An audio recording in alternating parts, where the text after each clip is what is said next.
Shalom saudara-saudara yang terkasih, renungan kita untuk saat ini yang menjadi penguatan iman kita di tengah-tengah masalah pandemi COVID-19 ini tertulis dalam Yesaya 62 ayat 1-5. Beginilah firman Tuhan. Oleh karena Sion aku tidak dapat berdiam diri, dan oleh karena Yerusalem aku tidak akan tinggal tenang, sampai kebenarannya bersinar seperti cahaya, dan keselamatannya menyala seperti suluh. Maka bangsa-bangsa akan melihat kebenaranmu, dan semua raja akan melihat kemuliaanmu, dan orang akan menyebut engkau dengan nama baru yang akan ditentukan oleh Tuhan sendiri. Engkau akan menjadi mahkota keagungan di tangan Tuhan, dan serban kerajaan di tangan Allahmu. Engkau tidak akan disebut lagi yang ditinggalkan suami, dan negerimu tidak akan disebut lagi yang sunyi, tetapi engkau akan dinamai yang berkenan kepadaku, dan negerimu yang bersuami. Sebab Tuhan telah berkenan kepadamu, dan negerimu akan bersuami. Sebab seperti seorang muda belia menjadi suami seorang anak dara, demikianlah dia yang membangun engkau akan menjadi suamimu. Dan seperti girang hatinya seorang mempelai melihat pengantin perempuan, demikianlah Allahmu akan girang hati atasmu. Demikianlah firman Tuhan. Saudara-saudara yang terkasih, Nabi Yesaya adalah seorang nabi perjanjian lama yang bekerja di zaman 4 raja Yehuda, yaitu Raja Uzia, Yotam, Ahaz, dan Hizkia. Nabi ini sebagai motivator umat Israel agar tetap berpengharapan kepada Tuhan saat kembali dari pembuangan di Babel. Menurut pemberitaan Yesaya, Tuhan akan membangun kehidupan kaum Israel menjadi lebih baik. Kota yang porak-poranda bakal dibangun kembali. Tetapi nyatanya pesan-pesan spektakuler itu tidak kunjung tiba. Umat Israel merasa jenuh dan putus asa.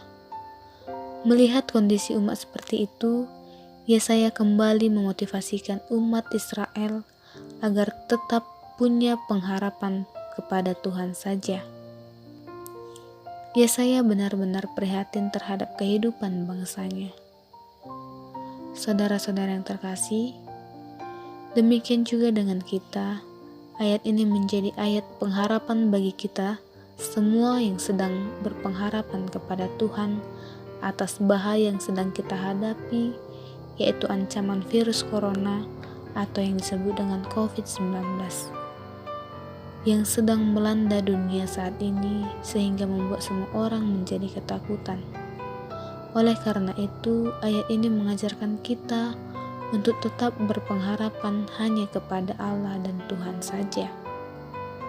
Saudara-saudara yang terkasih, pengharapan itu penting, sekalipun penderitaan menekan.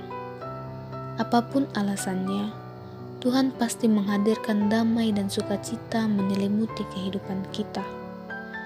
Namun, banyak pertanyaan yang mengatakan, kapan sukacita itu datang? Tentu pertanyaan itu muncul dalam pikiran kita sekarang ini, saat sedang dilanda bahaya penyebaran COVID-19. Mungkin semua orang bisa memprediksi, tetapi belum tentu memastikan waktunya dengan tepat selain Tuhan.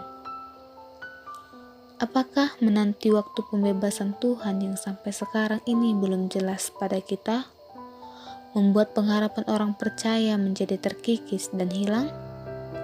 Ataukah dengan keadaan kesesakan yang masih dialami saat ini, membuat kita semakin menyandarkan pengharapan pada Tuhan?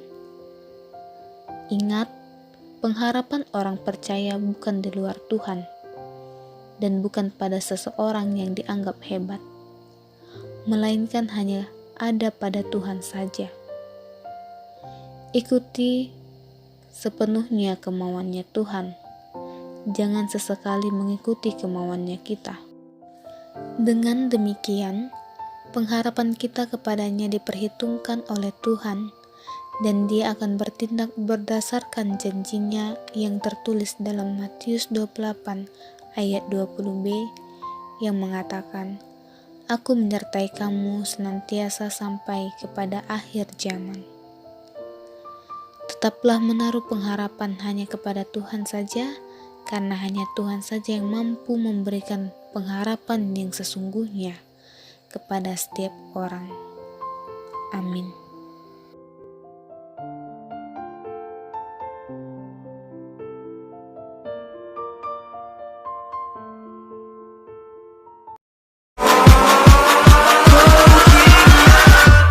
Catch 'em all.